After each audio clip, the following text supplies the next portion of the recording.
This is Regina. She is one of many Holocaust survivors. This story of hers opened my eyes about love. Now, love for me is something very passionate and very unique. And I'm so glad to share this story about hers.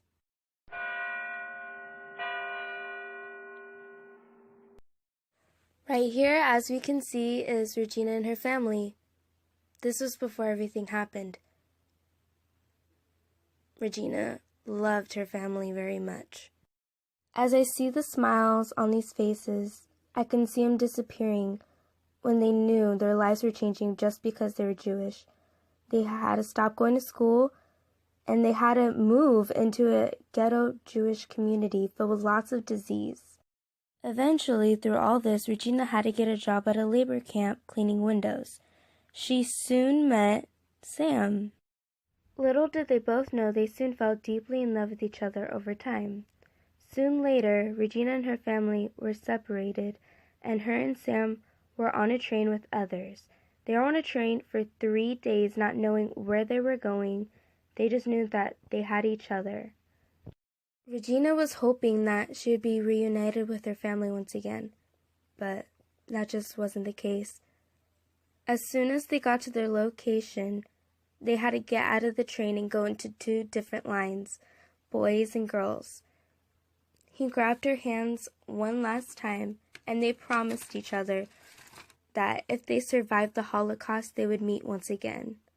Going into the Holocaust sounds terrifying, but going alone sounds unimaginable. They saw them as monsters. I mean, they didn't even care if they were young. They would kill them if they had to. 1 year later, as Regina was going off to her next camp, her train nearly exploded. When that happened, her and other women had escaped into the woods. Later on, they were liberated by the army. They took them to Poland. While there, someone recognized her and knew that her and Sam were looking for each other, if they knew that they were still alive.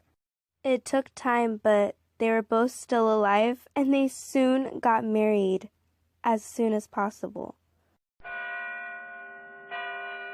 She soon found out something else, that her parents, brothers, and sisters were all killed. They then had to make a choice and be immigrated in the U.S. Out of that, they had 3 children and 9 grandchildren.